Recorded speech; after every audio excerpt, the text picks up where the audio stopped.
Hello girls. कैसी हो लड़कियां तुम? कुछ बोलती नहीं, कुछ भेजती नहीं। हमको कैसे समझना कि तुम काम कर रहे बोलकर? तुम सुन रहे वीडियोस, तुम्हारे लिए वीडियो बनाए जाते हैं। तो तुमने समझना है, ठीक है? आज हम नया लेसन देखने वाले हैं, the two gentleman of Verona. हाँ, so open your book on page number 70. I will read the lesson as usual and explain the story. Listen. So, see, A.J. Cronin has very well carved the idea of selfless help and explained the importance of dedication towards the relationships in the story. The Two Gentlemen of Verona.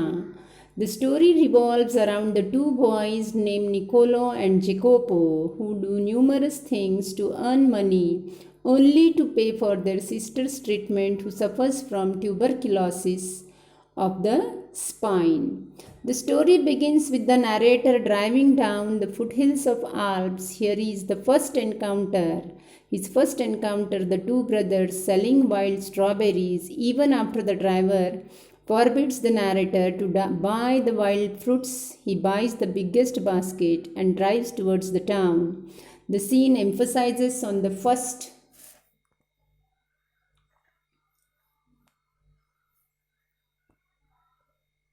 step of growing intimacy between the narrator and the two boys. It is a story of two boys. What are the names of the boys? Niccolo and Jacopo. ये दो बच्चों के नाम हैं, यहाँ पे दिए वाले हैं। और वो बच्चे क्या करते हैं? They do number of things, बहुत सारे काम करते हैं। वाई? टू अर्न मनी, पैसे कमाने के लिए। पैसे क्यों कमाने हैं? टू पे फॉर देयर सिस्टर्स ट्रीटमेंट, अपनी बहन की ट्रीटमेंट के लिए उनको पैसे देने पड़ते हैं डॉक्टर को। बहन की ट्रीटमेंट क्यों चल रही है? Because she is suffering from tuberculosis, उसको टीबी जैसी बड़ी बीमारी है। अब ये लेखक की और ये बच्चों की मुलाकात कहाँ हुई है? कहाँ मिले लेखक को ये बच्चे? ये बच्चे लेखक को मिले at the foot hills of Alps. Alps ये पर्वतरांगा है, हाँ, पर्वत की श्रृंखला माला है रशिया की। वहाँ पे ये बच्चे लेखक को मिले स्ट्रॉबेरीज बेचते समय। वाइल्ड स्ट्रॉबेरीज ये बच्चे बेच रहे थे। लेखक के ड्राइवर ने लेखक को लेने से मना कर दिया, परंतु लेखक ने पूरी की पूरी बास्केट उनकी खरीद ली और लेखक को उन बच्चों के लिए बहुत सहानुभूति लगी। लेखक को अच्छे लगे वो बच्चे, क्योंकि वो छोटे बच्चे होकर कुछ मजबूरी की वजह से वो स्ट्रॉबेरीज बेच रहे, ऐसा उसको लगा।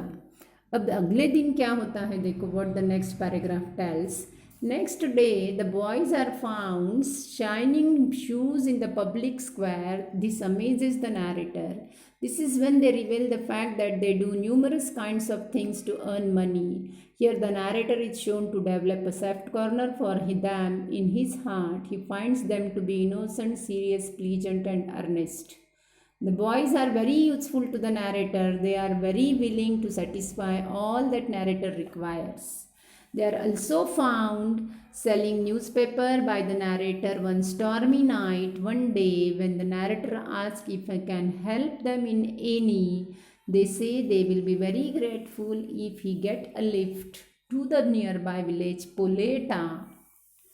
Although it doesn't come in the narrator's way, he takes them there. The boys get down in the building and ask the narrator to wait in a nearby cafe until they return within an hour.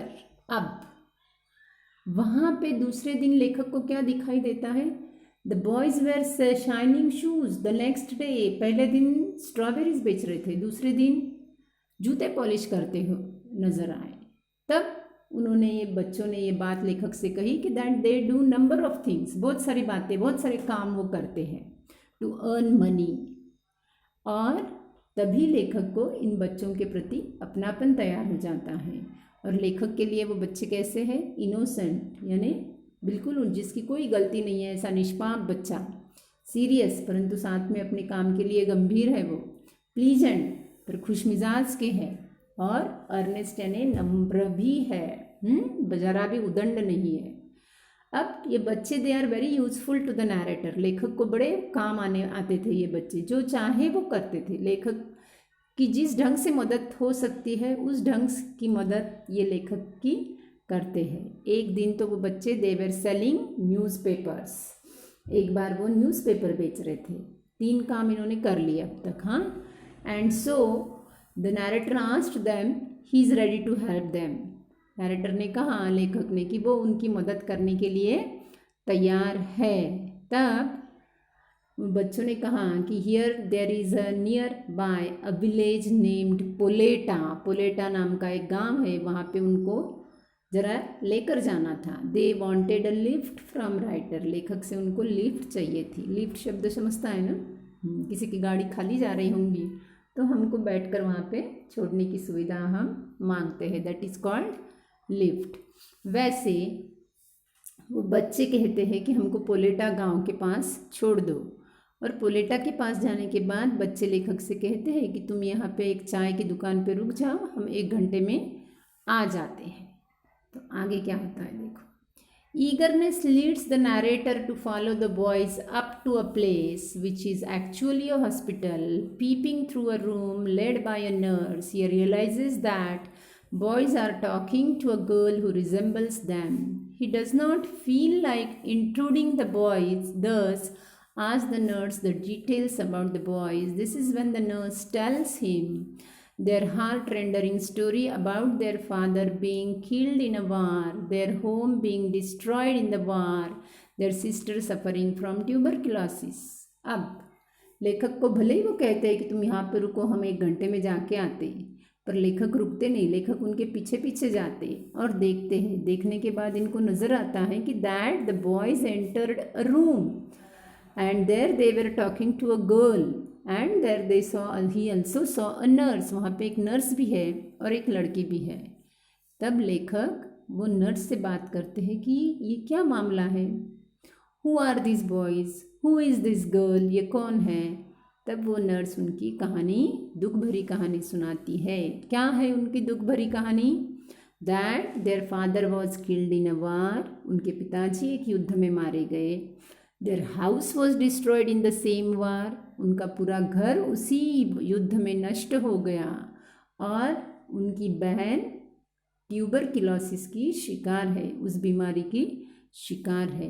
इस प्रकार से वो भाई अपनी बहन की मदद कर रहे हैं उसकी ट्रीटमेंट के लिए। अब आगे क्या कहता है ये लेसन देखो। आगे ये लेसन कहता है, in a shelter and literally starve only so that they can pay for their sisters treatment, so keeping a secret and helping their sister, they have shown that war has not shaken their spirit, they are noble and gentle and great human beings in their own special yet subtle way. This story distinctly talks about how true the amplification says, where there is will there is way. अब आगे ये कहानी कहती है, क्या कहती है ये कहानी,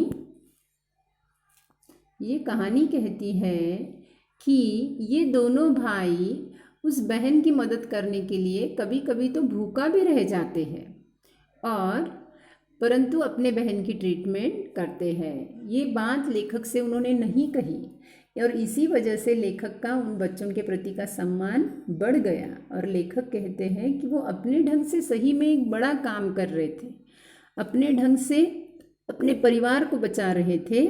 और ये जो कहावत हमने सुनी है, पढ़ी है कि जहाँ चाह वहाँ राह, ये उन्होंने वास्तविकता में साबित करके बता दी। इस प्रकार से ये कहानी हमने भी देखी है, आपने भी इस कहानी को समझने का प्रयत्न करना है। ओके।